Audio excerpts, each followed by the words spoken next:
You're listening to the Hour of History podcast with your host Stephen Ballman and producer James Orble.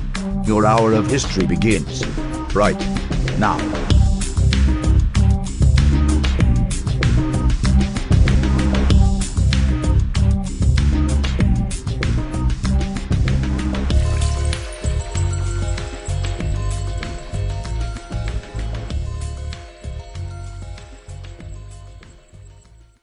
Hello, welcome to the Hour of History. I'm Stephen Bauman, and I'm here talking today with Matthias. Matthias Fueling, thank you.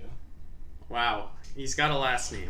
So, as do you, as do most humans, right? So as my loyal 10 listeners from my previous 20 podcasts probably know, they already know my biography.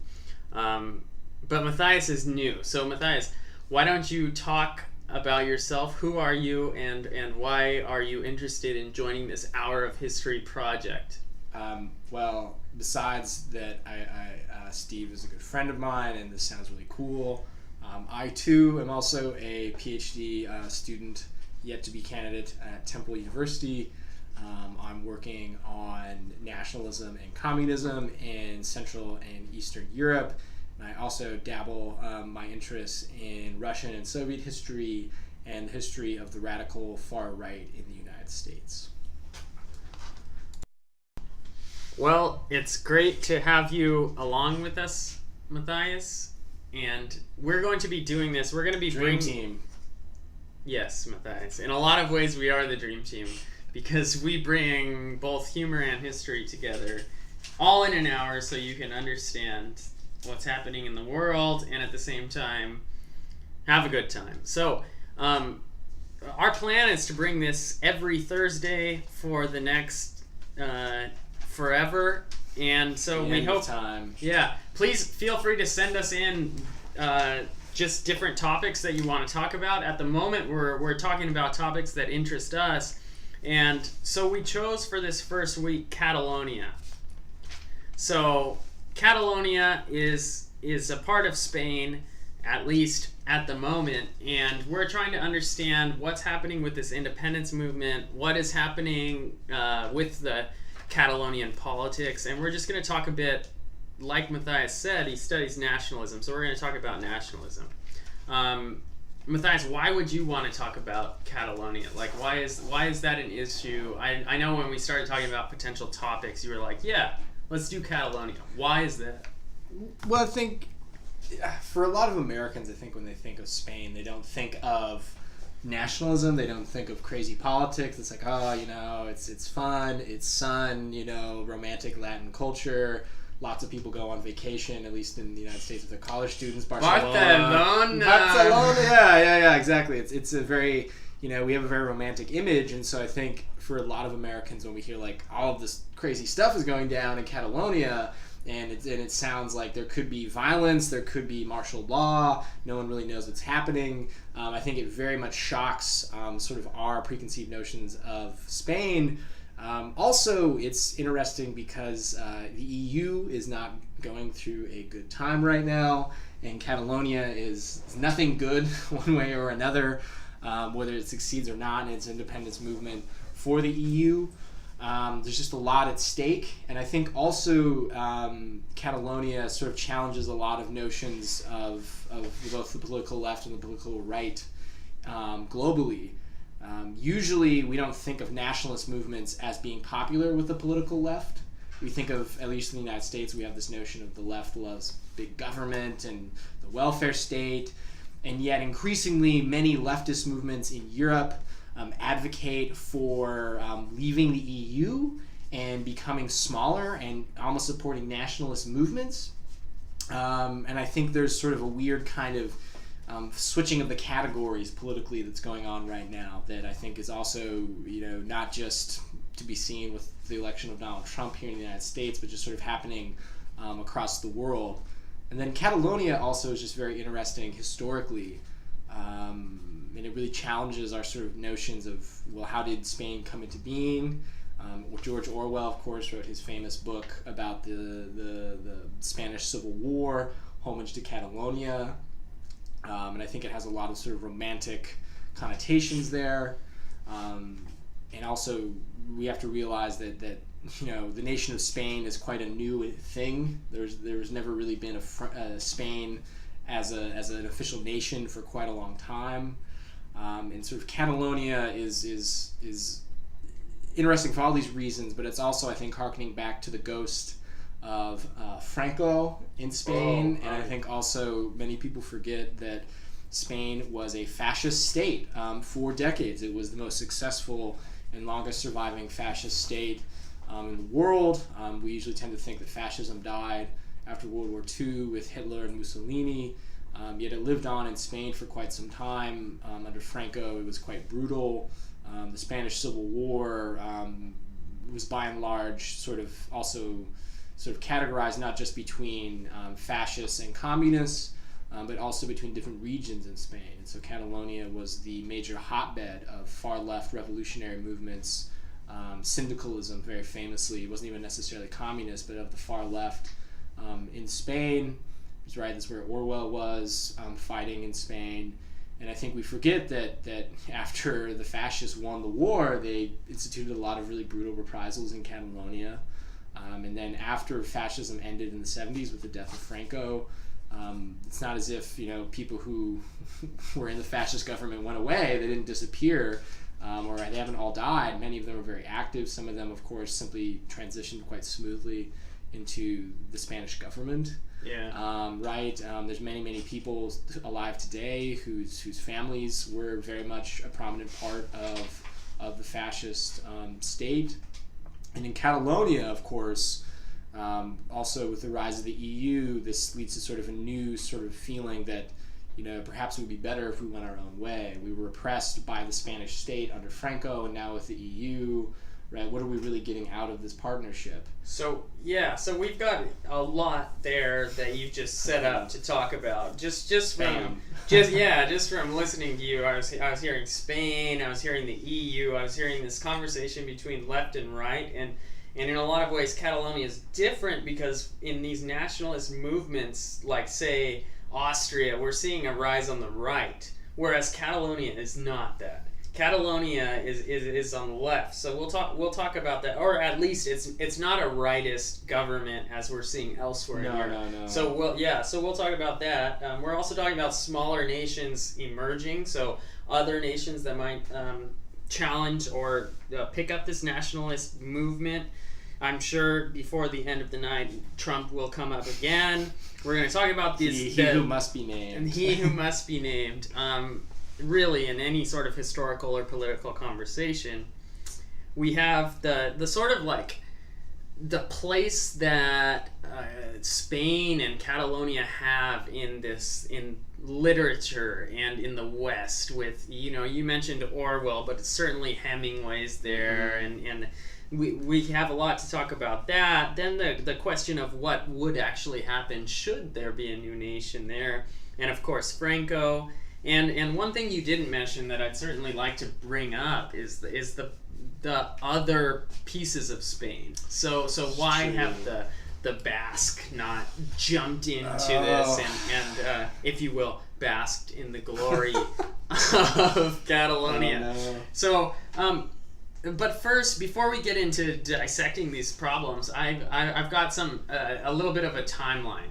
All right. So one of the ways we root ourselves in history is by step 1, step 2, step 3. Yeah, let's go back and see what happened. So now this is accessible to anyone. This is not some hidden behind the gate history. No, I went on BBC and I got in. I found the timeline. Fake news. Right. This is something the president might call fake news, but I got it on BBC and I said, well, what's the story with Catalonia? Now, they sort of started their timeline in the 12th century is the first mention of Catalonia. 12th century. They don't say who mentioned Catalonia. They're saying, okay, someone somewhere mentioned Catalonia. It's not till 1469 that Ferdinand I of Aragon and Queen Isabella of Castile marry, creating the Spanish Empire and the Spanish Kingdom. Right, creating modern, well, not even modern because it's so long ago, but creating Spain as we know it, the stereotypical Spain of the different regions, formalizing the Spanish language. Also in 1492 is the successful Reconquista, in which the Spanish crusade against the Muslims in Spain is successful, and they kick them off into North Africa. And in a lot of ways, we could just start there and sort of say, like, people understand Spain to be a thing, but it's 600 years? 600 years, which sounds like a long time, but for many people in Europe, right, their conception of historical time is also much deeper, I think, than here in the United States, where they will still think of Spain as a unified state. They will think of it as a unification of various regions. And that way you can then think of yourself in Spain as I am Spanish, but I am also Catalonian, or for instance other regions of Spain, like I am Spanish, but I'm also from Aragon, or something like this, which is something I think maybe analogous kind of to the idea of states here in the United States, but you have to sort of expand that to a much as if our states in the United States had existed for hundreds of years. Yeah. And they jump from that 1492 that Matthias just mentioned. They jump already to 1640, the Reapers' War, where Catalonia revolts against the taxation policies of Philip IV, and is briefly declared a republic. So I guess if you're like a Catalonian hardliner, you can go back to 1640 and say, okay, we were there in 1640, but really we can fast forward, and something I'm talking about a lot with my students is the French Revolution and how Napoleon kind of changes all of Europe. Changes the game. Yeah, Napoleon annexes Catalonia to France in 1812. And then we forget that in Spain is a really brutal guerrilla war. Really one of the first sort of major guerrilla war campaigns as we know it, in which you have sort of organized party cells fighting against an organized army. You see brutal reprisals by the French. There's a very famous painting by is it Gorka? I believe something like that, right? But he has many famous paintings. One of them, right, the giant eating his child.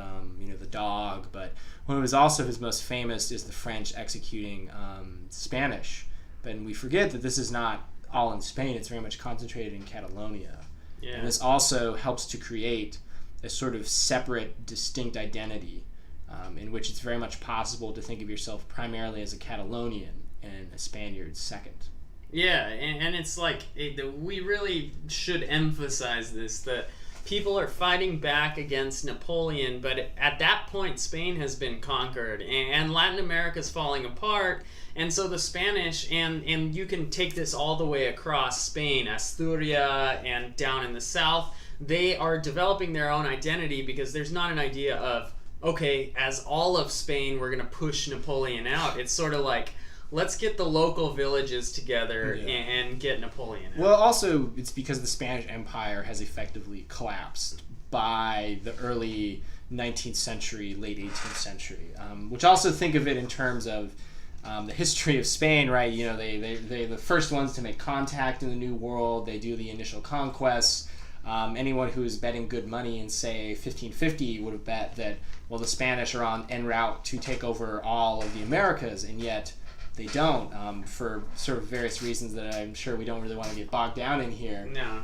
But imagine sort of the trajectory if you're a citizen of the Spanish Empire and you see this sort of the collapse, or at least you have these legends of what was once a mighty, powerful world empire, which is now considered like quite a provincial and backwards and underdeveloped part of Europe. This also is going to breed a lot of sectarianism and make you wonder, really, what's the value of being part of Spain? What does it mean to be Spanish? Is it language that makes us Spanish?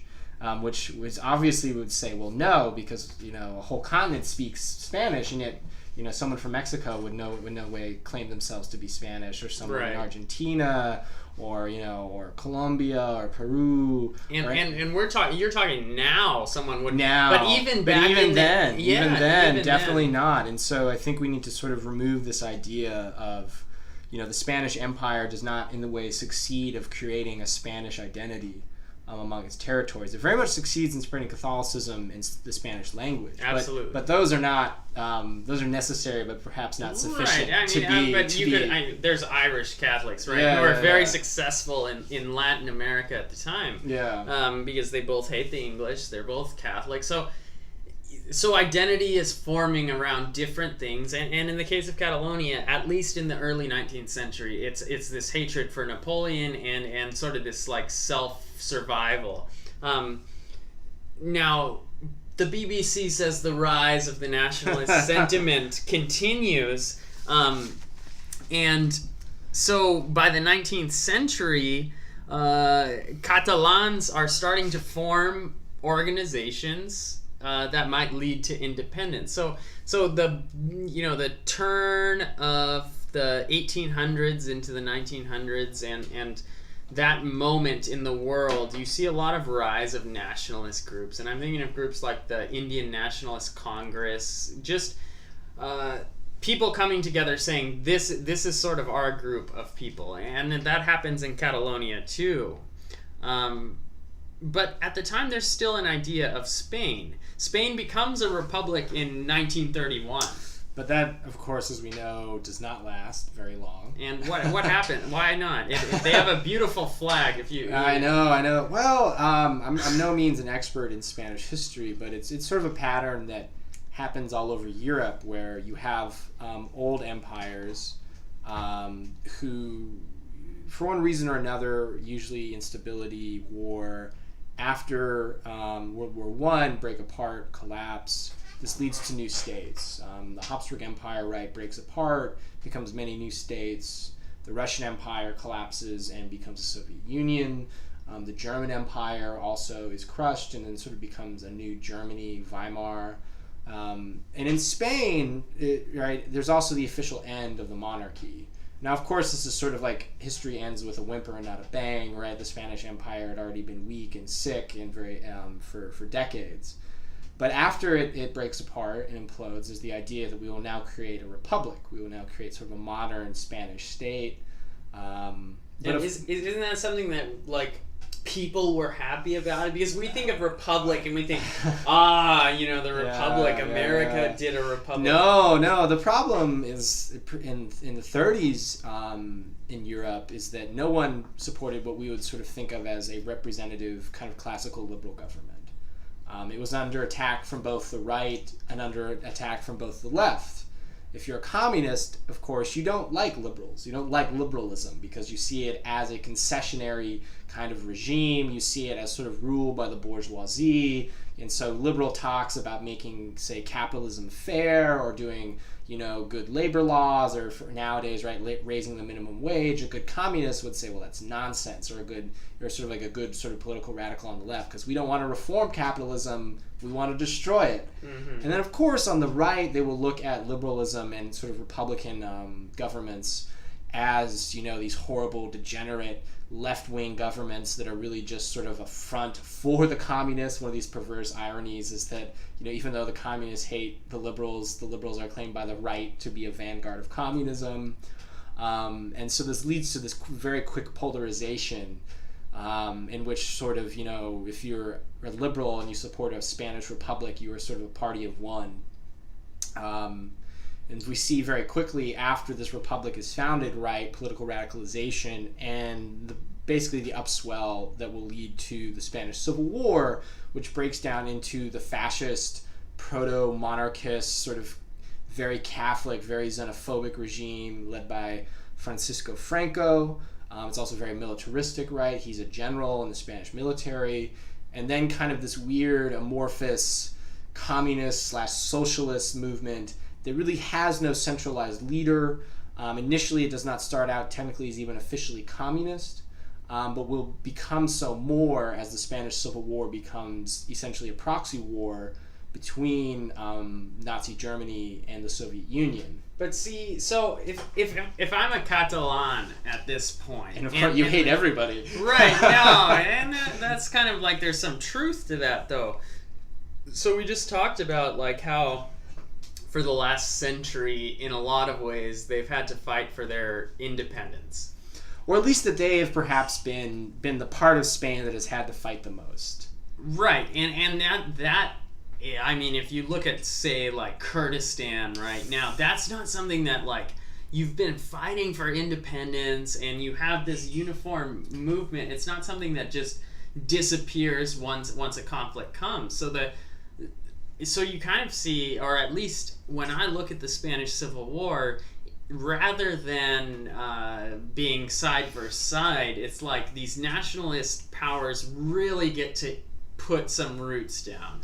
And we're talking 1930s, so there's still people alive from 1930s. I was just reading about a guy who was alive during the bombing of Guernica. And this is where I'm going to bring in the Basque, because I want to bring in the Basque. Anyway, so when Guernica was bombed, as is depicted in the famous Picasso painting, just total decimation. And like it's kind of like a prelude to World War II, and it's used in a lot of ways like that. But the survivors of Guernica have that memory of how violent these nationalist struggles can get. And to me, that sort of continues. Like, at least those people who were there, who were in Guernica, are talking to their children, are talking to their grandchildren. That's a real memory. But I think we have to be careful that we're talking about nationalist movements in the Spanish Civil War, and yet only the fascists would have been using the language of the nation at this time. The fascists would have been, in our eyes, the nationalists in this conflict, right? The fascists claim they're fighting for Spain. So, what does that look like? What are they saying Spain is? Well, Spain, in their eyes, right, is Catholic, first and foremost, but not just Catholic, but also exclusionarily Catholic. We don't want Protestants. We don't want Jews. We don't want Muslims. We don't want anybody who is not Catholic and who's not almost fanatically so to be part of our state. But wouldn't 1930s Catalan be on board with that? Yes and no. Yes and no. Because it's more than just an essence of Catholicism. That's one part. There's also an essence of monarchism, of worship of sort of the essence of Spanish Empire, right? A kind of worship of Spanish culture, but not just a worship of it, but also holding of the superiority of Spanish culture, the superiority of the Spanish language, which is also important, right? Because Catalan does have its own language, Catalan, which is also something, right? Is even though Spain has been a unified kingdom for centuries, there are many regions where Spanish is not the primarily spoken language. And so, of course, the fascist movement is pushing sort of, Spain should only have Spanish spoken in it. Yeah. As well, it's also sort of, anyone who disagrees with us in any way is against us, right? That's also sort of radicalizes people. And so if you're Catalan, right, you're starting to see this movement that you don't necessarily want to support because, number one, you speak your own language. You probably want to keep speaking your own language. You're going to see them making alliances with very nasty figures, as the fascists have a tendency to do. The Catalans do not necessarily like that. Also, right, the fascists will claim absolute control. The Catalans will also have a tendency not to like that. And then as we think of sort of the other political movements, right, of the far left, communism, anarchism, socialism, syndicalism, these seem to be the answers. And we should remember, too, is that even though we think of the 30s and World War II is happening in the modern period, Europe is still overwhelmingly very poor. Particularly Spain, right? Spain is a country that, even to this day, we don't think of Spain as very much of like an industrial powerhouse, do we? And there's all these jokes.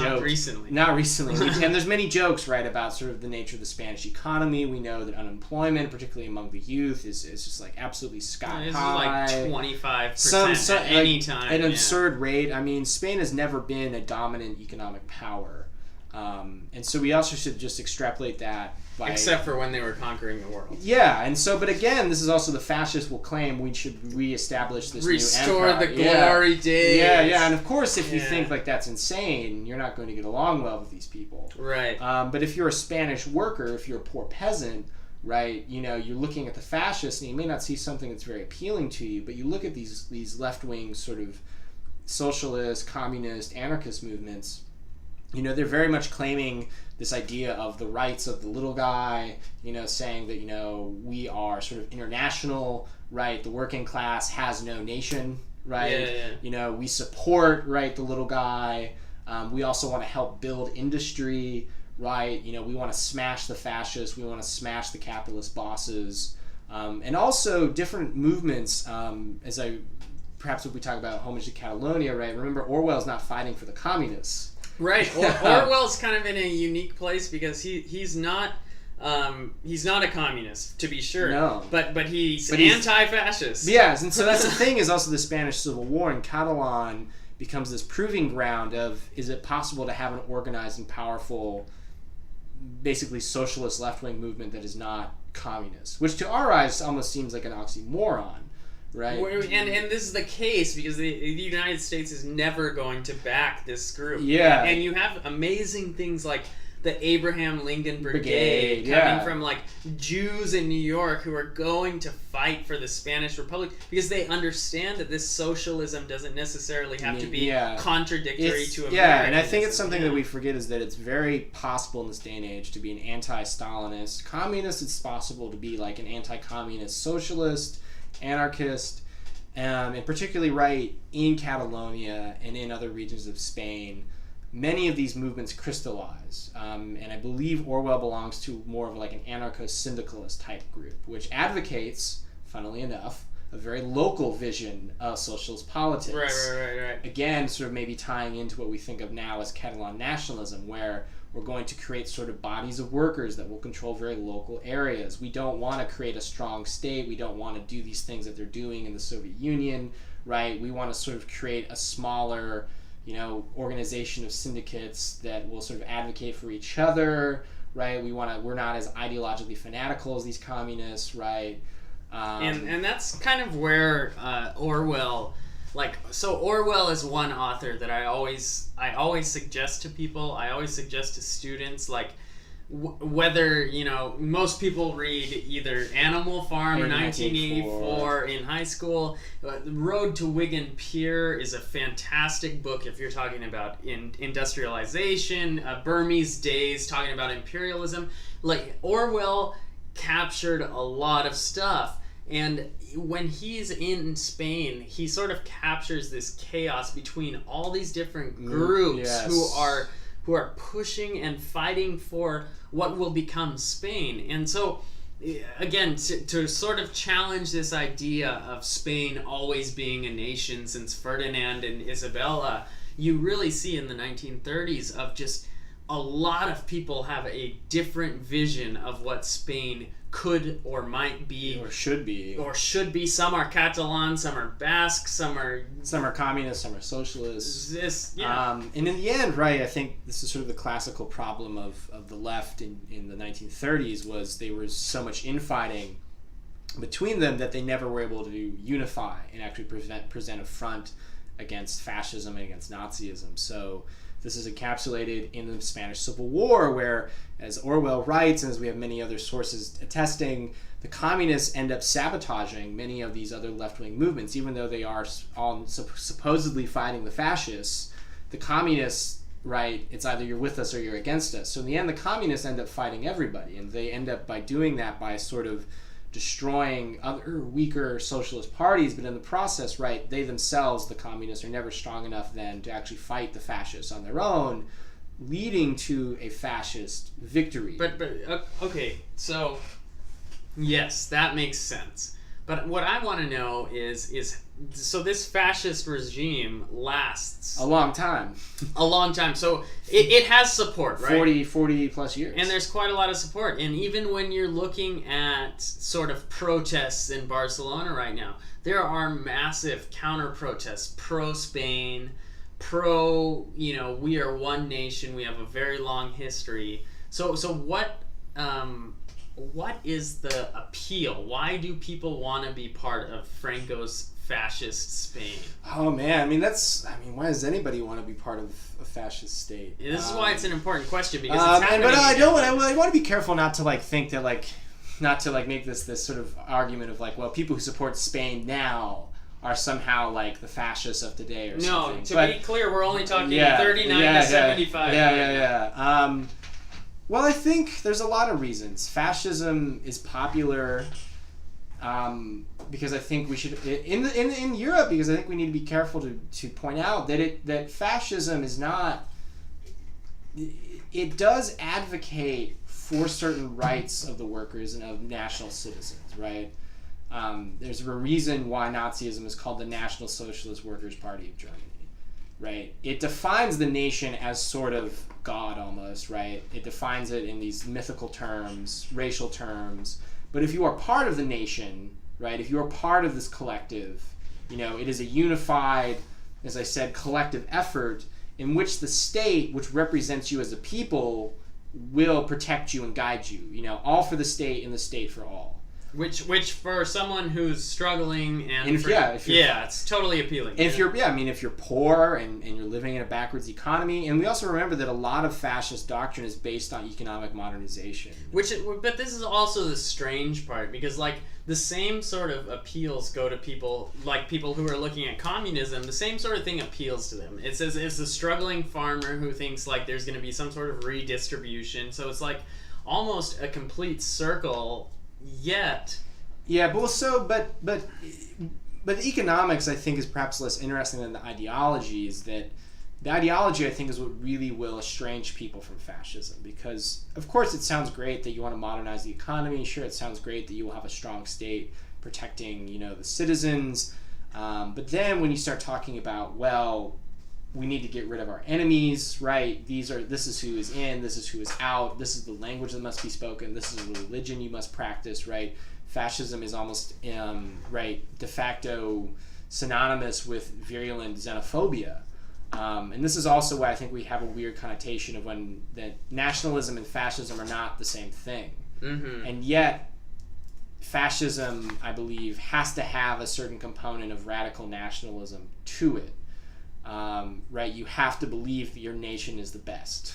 Yeah. And or in a way, as the farthest sort of endpoint of fascism, you have to believe that like your people, your race is the best. Which in a lot of ways for the people in Catalonia is kind of a leap, considering if there is that history of them having fought for independence for 100 years, it's a bit of a leap to say, well, everyone in Spain is just as good as us.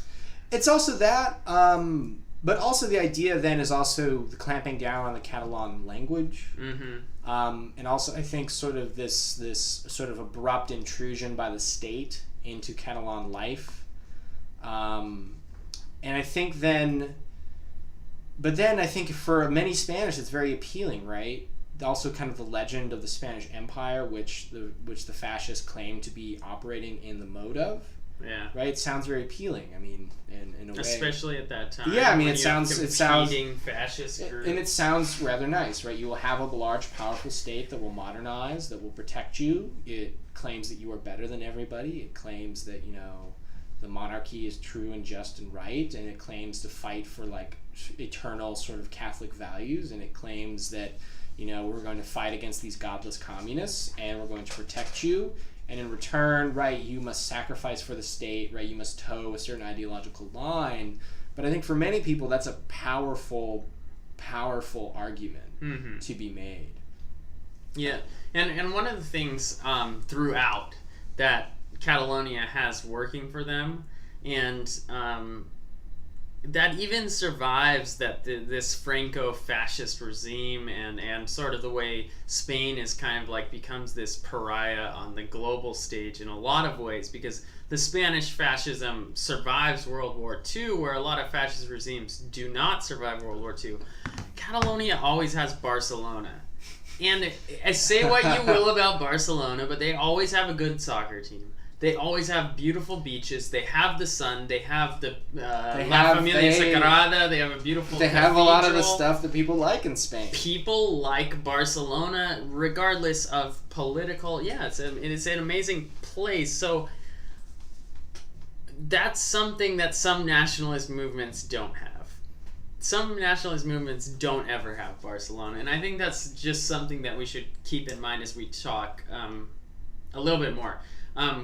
In 1975, Franco dies and democratization sort of starts to happen in Spain. They have Juan Carlos becomes king, and by 77 a regional government is formed in Catalonia, which this is quick, right? 75 to 77, Catalonia gets its own government. By 79, Catalonia has autonomy and is recognized as a nationality in Spain.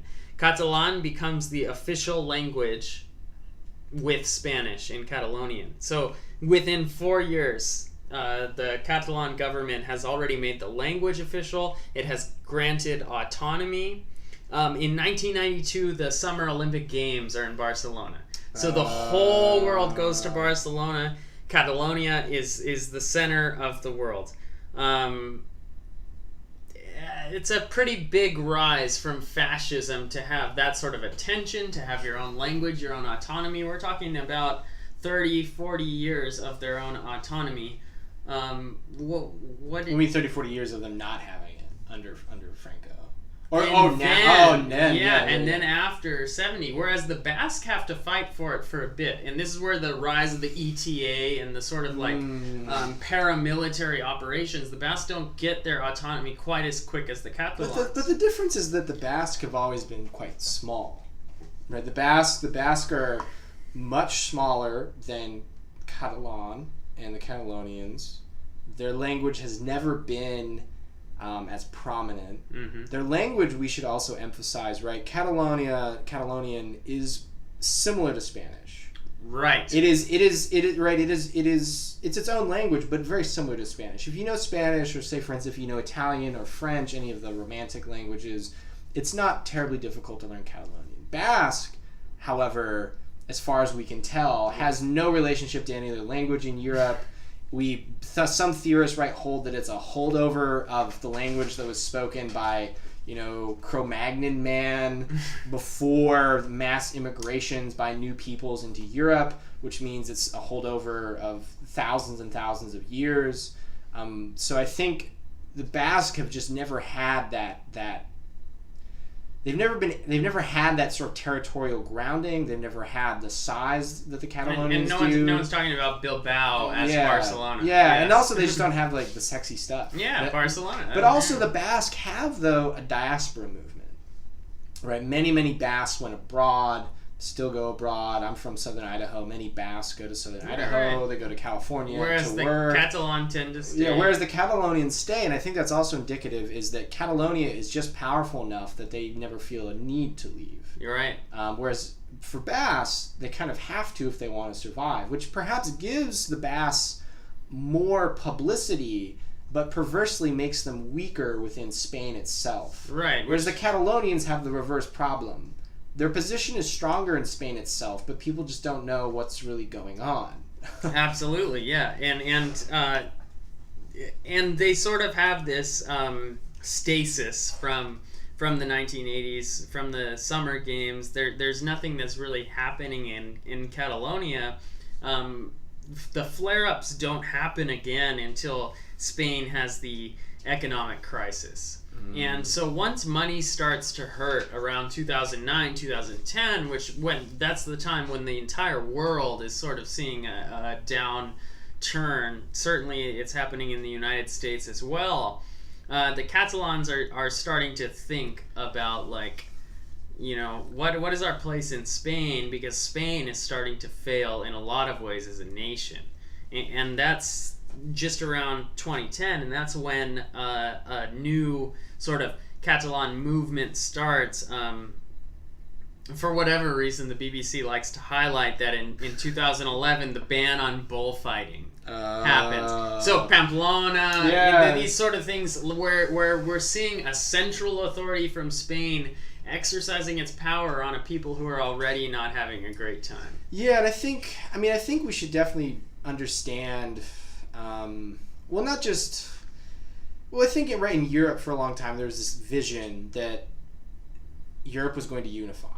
That it was kind of this liberally post-communist vision. I think, and also kind of in Spain post-fascist, that right? We're going to develop better, right? We're going to unify our countries. And then slowly but surely, we're going to create kind of this United Nations of Europe type model. The European Union is going to grow, right? We're going to unify our currencies, and we'll see some sort of weird amalgam that mirrors the United States. But that's only good as long as the money's good.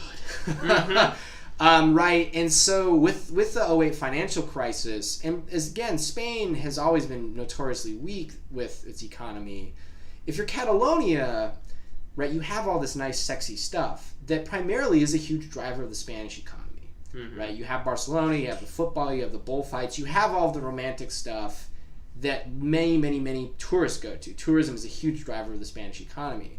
So when things go south in total in the economy, and things go south with the EU, not just Spain, but also the EU starts passing sanctions, right? They make bullfighting illegal, which many Catalonians see as like an integral part of their traditional culture. You know, it's like, can this really be like Catalonia without, right. you know, the whole ambiance of the bullfighting? And that also draws tourists. And it also draws tourists. And so I think there's a lot of angst that arises in Catalonia where they say, wait a second, you know, we are the economic powerhouse in Spain. Like, we have all the stuff. Like, it's like they're taking advantage of us, right? Like, you know, these people somewhere over there, like in central Spain, are just leeching off of our economic success. It's like, hey, we did this thing. We take care of Barcelona. We bring in the money. And now these people want to take advantage of us. And now the EU wants to say what we can and what we cannot do. And it creates a lot of angst, I believe, among people. Right. And finally, where people will want to say, well, perhaps, and this is where it becomes almost more left-wing, where people will say the problem is like this like nasty kind of technocratic state, you know, it's this globalizing force, right? It's sort of squashing, you know, our particular rights. It's squashing kind of the rights of the workers. It's squashing our economic rights. It's like we've been bought and sold by like these big bosses in Brussels who don't answer to us, and we never elected them, right? We have like these quote unquote like bourgeoisie in charge again. Yeah. Whereas, and so it can become almost like a left-wing populism that will say, well, perhaps we would be better if we had our own state. Maybe we should just cut our losses and say goodbye to Spain, because what is Spain doing for us? We're doing so much work for Spain, but what is Spain doing for us in Catalonia? Absolutely. And as early as 2012 in September, over 1.5 million people marched in Catalonia for independence in Barcelona amid anger for what was happening in the rest of Spain. And at the time, in 2012, the Prime Minister of Spain was Mariano Rajoy, who is currently in power. And he was fighting, at the time, a different Catalonian leader, and he was challenging their independence even as early as 2012.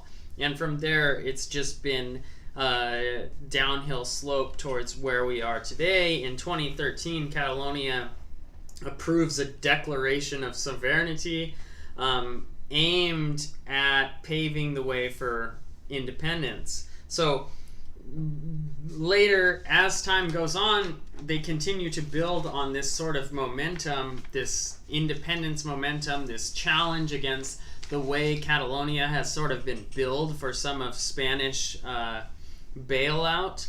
By 2014, more than 80% taking part in an informal vote opt for independence.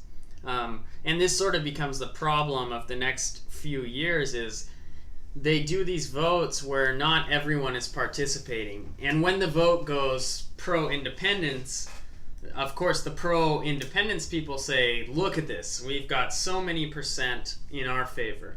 And the pro-Spanish people say, well, this was illegal, informal, it was not a real ballot. Yeah. So it doesn't say anything. And this is sort of the problem that they have going all the way up to March 2017, where Catalonia decides to have a independence vote, and the Spanish police and the Spanish government decide this independence vote is not legal. They shut down a lot of the polls. Not every Catalonian person gets to vote. The numbers are overwhelming. Those who did vote, I think it's about 40% of the population, vote overwhelmingly for independence. But it's hard to talk about it being a true measure of independence because it's an illegal vote. So just to get us up to speed at the current time, where we are right now is the leader of Catalonia, Charles Puigdemont, is currently in Brussels. He is talking with the Spanish government saying, I'll go back to Spain as long as you promise to, give me a fair time and you don't just throw me in jail. The rest of the Catalonian government is currently not allowed to work in their government offices as Spain has invoked that Article 155 and taken control of Catalonia. It's no longer an autonomous region. Now Spain is running it because of the vote. So that's where we are today. The question is, where are we going? What does Spain hope to get from this? Can we see a free Catalonia and more importantly, FC Barcelona? One of the big issues with the independence was Barcelona plays in La Liga, and La Liga, based in Spain, is saying you can't play in our league if you're not going to be Spanish. And there were joke invitations from the Russian league to join us. We'll take you, Barcelona. Barcelona is a huge, huge financial institution in Spain. One of the biggest soccer clubs in the world. And so they're grappling with this question. If Catalonia does actually get independence, where are they going to play? Who's going to take them? On top of that, to continue the soccer theme, Real Madrid just played Girona, another Catalan team. And they lost. Real Madrid doesn't ever lose to teams like Girona, but they lost 2-1. And the leader of Catalonia, Puigdemont, was tweeting about, if Girona can do it, we can do it too. And he was using this small soccer club as an example of sort of the Catalan revolution. So what does that mean, Matthias? Where are we at with this? So we're at this kind of in-between revolution, non-revolution. What does the world say? What does this mean for us? Well, number one, Spain doesn't have any good options. Zero. There's nothing. You're right. Well, either you say, sure, you can leave. Number one, it's going to be terrible economically for you because Catalonia has not just Barcelona, but of course, but it has just all of these things that help power the Spanish economy, as poor as the Spanish economy is. Also, it sets a terrible precedent. Is a state can only survive insofar as it has a claim to sovereign control. Yeah. As soon as that is broken, then the state essentially will lose legitimacy. So if Catalonia leaves, or if they're allowed to leave, well then Asturias. Then the Spanish government it's a huge blow to their legitimacy. And then sort of the question of, well, what's the nature of the Spanish state? It's a huge crisis. But also I think it's a crisis across Europe. Again, with sort of this question of sort of who has real control. So it's really funny, right, where many of the same sort of rhetoric surrounding Brexit. Which is odd because nationalism is not necessarily confined to the right. But Brexit, I think, is more of an example of right-wing nationalism, Catalan of left-wing nationalism. But both are, in a way, anti-EU nationalisms. They both are against this idea of being, dictated to in their eyes by these bureaucrats in Brussels. They feel that this is destroying their local culture, right? They don't have enough say. They want independence, right? We're a proud people with a heritage of hundreds, if not thousands of years. How dare these people tell us how to live our lives, right? And again, sort of this rhetoric of, we had an empire at one point. We are a powerful people, and now these people want to tell us who we can let in, who we cannot. And I think that Brexit then was sort of riding the wave of that sort of attitude. But then you start to see it fracture, and this is sort of, I think, the nature of nationalism is it has just this endless ability to fracture. It's never satisfied. It's always wanting to go deeper and smaller. Where within Britain itself, you have Spain or Scotland saying, well, maybe we want to leave because sort of like with Catalonia, they're saying, well, our situation in Britain isn't very good right now. Well, we have all that oil in the North and we have Sea. all the oil in the North, and if we don't, you guys don't want to claim it, but that's our stuff, and then And then they would say, right, you leaving, the EU is like the only reason we voted to stay part of Britain a few years ago is because we thought we would lose the benefits of the EU. And now if we're part of a Britain that's not part of the EU, maybe we will vote to become independent to become part of the EU. And so I think all of this is sort of, this kind of weirdness is symptomatic of a crisis of the EU and of its image, where Europeans, for better or for worse, are very skeptical about giving up what they perceive to be sovereign economic and political rights to a broader government over all of the European states. Right? In the United States, it's different, where we can talk about like federal policy and we think about, well, this is happening in Wisconsin and this is happening in Texas or whatever. And sure, we have bickering between the states of like, well, why are they getting this funding? We're not getting this funding. But we usually don't think of that as going to lead to like a serious crisis. Like, we really do not believe, I think, even with all this crazy rhetoric in America, I don't think anyone really thinks there's going to be a new civil war or that someone is going to secede. But in the EU, in a weird way, that possibility is more open. But I'm thinking also of places like Hong Kong that had the Umbrella Revolution 2 years ago. Like, places on the verge that might not be in North America, but certainly in Asia, there's a sentiment of why are we tied to this nation? Because what are we getting out of it? And I think that's a very important point. Is Catalonia feels like it's not getting much out of Spain, but then of course Spain perhaps might be feeling it's not getting much out of the EU. Mm-hmm. Britain thinks it's not getting much out of the EU, but then Scotland thinks it's not getting much out of Britain, and so this fracturing of can the European states ever come to some sort of compromise, and also the problems of sort of the bureaucratic consolidation in the EU. Mm-hmm. Is that none of these countries are ever going to become equivalent to American states. And why is that? Like, is that not something that they can live into? I just don't think so.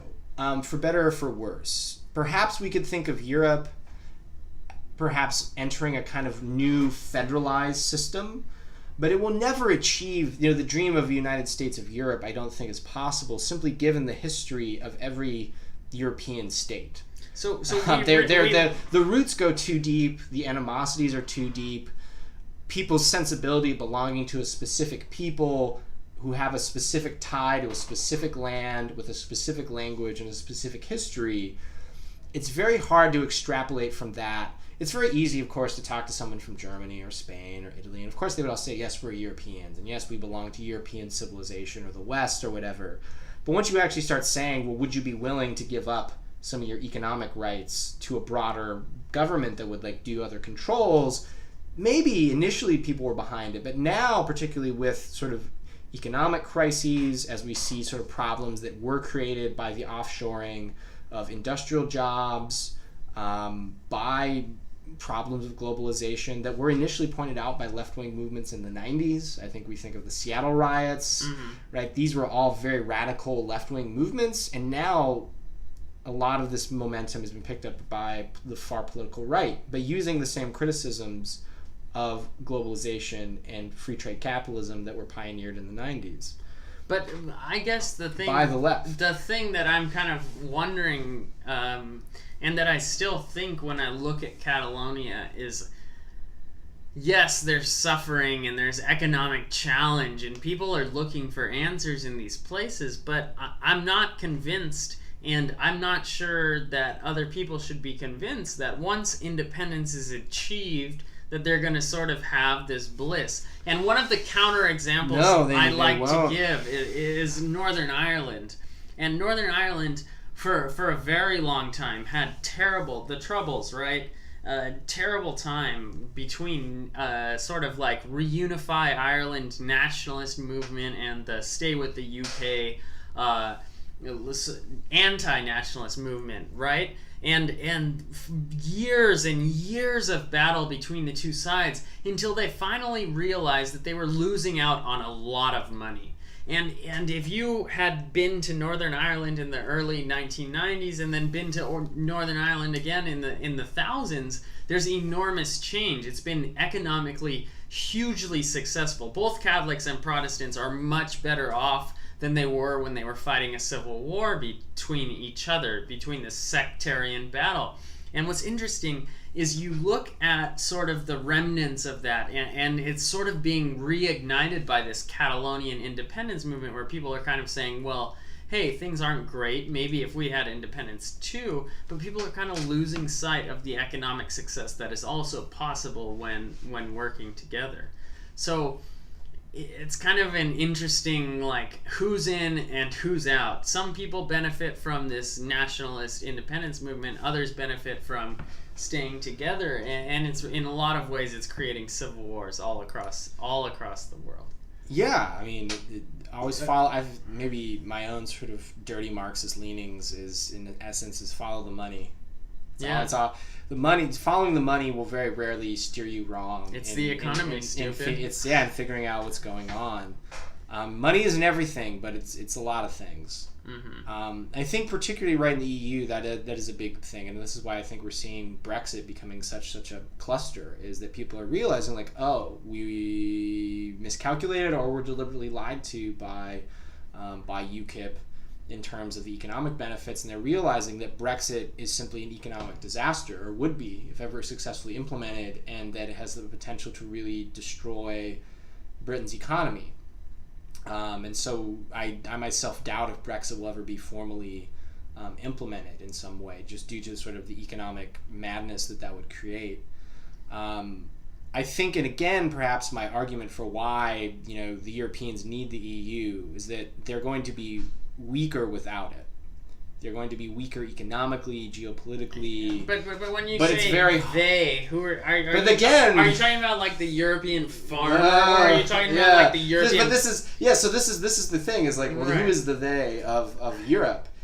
Perhaps, and it's hard, right? Because someone, of course, in Catalonia will say, well, we'll be weaker, right? And perhaps they would be. But again, this is a question of how do you create these boundaries and these connections between particular and universal interests. How do you convince someone in Catalonia that belonging to Spain and the EU, well, perhaps not what they want, is better in the long run for the collective of Europe?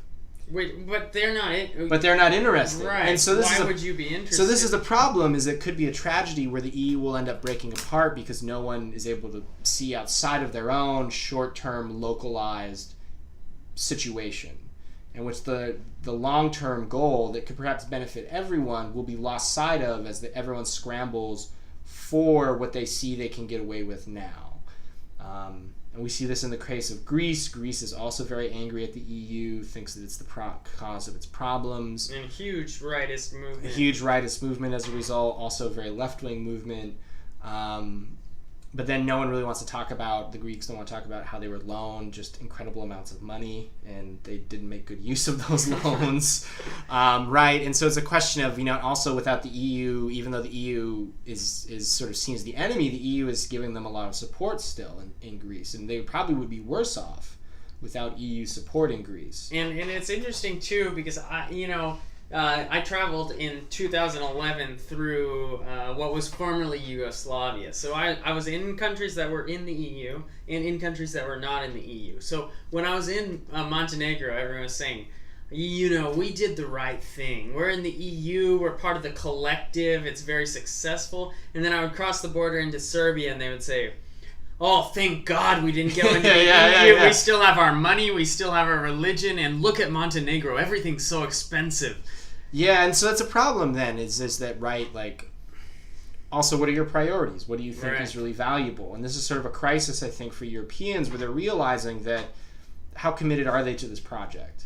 Perhaps my own sympathies are with the EU, but it has deep structural problems. And if something does not change soon, its long-term diagnosis is not very good at all. Not healthy. The problem with this, as we were talking about, is like, well, sure, the football and the economic problem that would happen to Catalonia, but as we talked about, Russia, right? Russia is sort of right now quite resurgent in thinking that perhaps it could also offer an alternative sort of economic model to the EU in terms of also creating a larger kind of federalized alliance of European states under sort of, Russian kind of big brother guidance, right? We would all sort of share in like a Eurasian kind of federalized system, right? It's like they could market it as something like, it's like the EU, but with none of the problems, right? Yeah. Like you get to keep your autonomy, but you have a larger economic zone. A fresh start,